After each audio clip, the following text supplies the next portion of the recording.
Konsumsi Pak, itu kami harus menyiapkan 22 juta box nasi.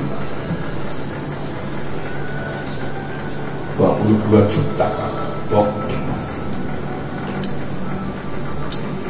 Itu luar biasa Pak. Dan itu paling rigid itu dikonsumsi. Konsumsi itu kalau kecepatan belum lapar, kalau terlambat kelaparan. Ya kan?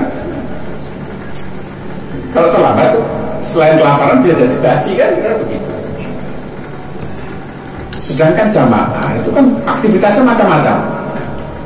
Biasanya dari asar sampai isya itu di masjid kan. Nah jamaah kan malam itu jamaah dia itu Pak. Ketika bagi nggak ada orangnya, ya kan? Titipkanlah ke salah satu anggota rombongan itu. Diterimalah itu 45 pack diterima, taruh di kamar, dia pergi ke masjid. Yang tadi di masjid pulang, yang nerima itu belum pulang kan? Datang ke kamar kok belum bagi makanan. Sudah yang terima ini, cari yang terima masih masjid. Kamarnya dikunci. Oh, ngamuk gitu kan? Nah sekarang WA ke menteri, kami nggak dapat makan. Ya aku makan Wil, kami nggak dapat makan. Ini mau berapa nih? Nah, ini sekarang ini. Nah, maka tentang konsumsi ini kita harus melibatkan kloter ya. Jadi kalau satu rombongan itu 45 orang atau 40 orang, sedangkan kita itu 41 hari, kan satu orang bisa sedekah waktunya untuk menjadi petugas catering di hari itu. Satu orang lah menyedekahkan harinya untuk bertanggung jawab distribusi catering hari itu. Kan bisa. Ya, nanti yang sepo-sepo digantikan yang muda. Jadi manajemen distribusi catering terus melibatkan kloter, karena kloter lah yang tahu aktivitas jemaah, di mana mereka dan tradisinya seperti apa. Jadi mohon kerjasamanya para kloter itu pada tim kami dan catering dalam hal distribusi. Jadi setelah kami serahkan ke kloter, nanti kloter membentuk skema sendiri untuk itu, sehingga tidak ada lagi jamaah yang kirim WA ke Pak Kanwil, kami belum dapat makan, padahal sudah diterima dari tadi. Itu Pak. Lalu yang ketiga transportasi. Kami menyiapkan ada 3 jenis layanan transportasi antar kota, Mekah, Madinah, Jeddah. Itu kurang lebih 6.000 armada bus yang kami siapkan. Kemudian angkutan sholawat ya, angkutan sholawat itu selama di Mekah, jamaah dimanapun berada kita siapkan angkutannya untuk 24 jam menuju ke Masjidil Haram.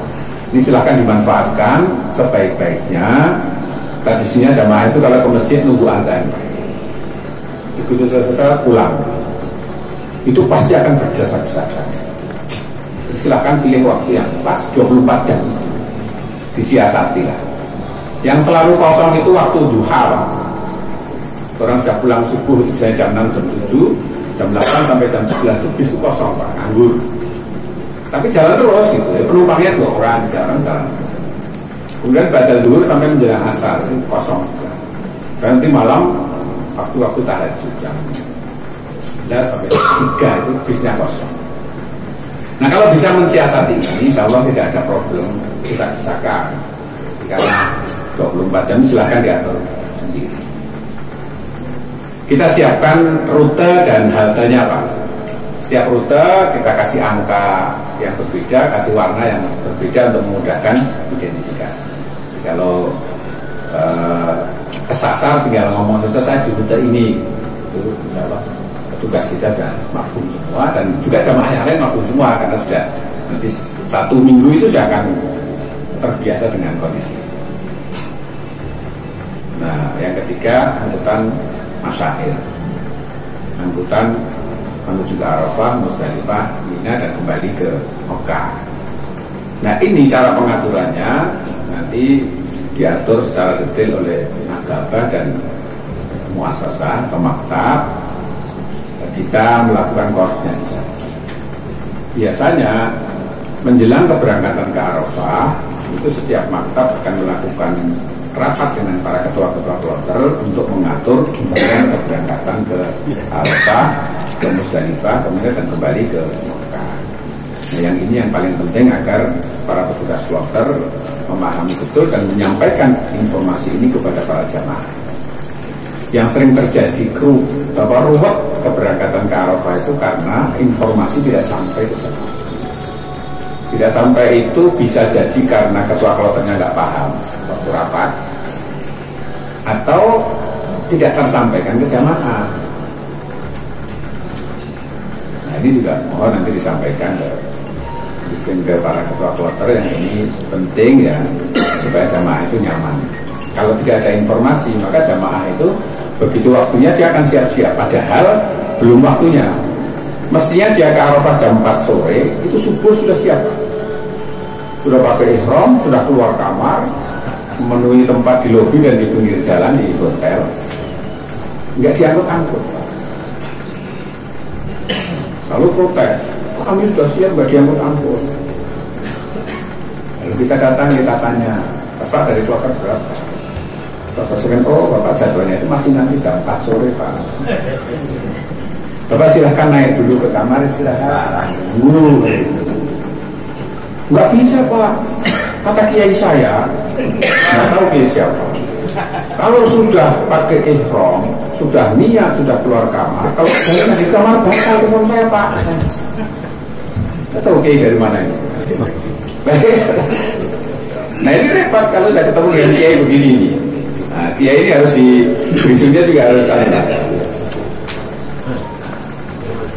Nah, jadi Bapak Ibu sekalian, tusi Direktur Pelayanan Haji Luar Negeri itu meskipun lebih banyak di Arab Saudi, itu unsur ibadah mahdohnya itu enggak.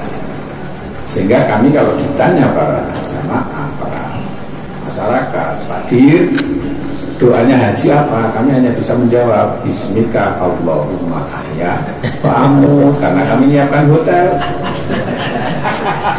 Lalu apalagi Allahumma barik lana fima razaqtana wa qina adzabannar, kami siapkan 22 juta pok nasi. Lalu apalagi Bismillahirrahmanirrahim wa mursaha, kami harus siapkan 6.000 bus. Saja Pak. Itu pernik-pernik lah ya.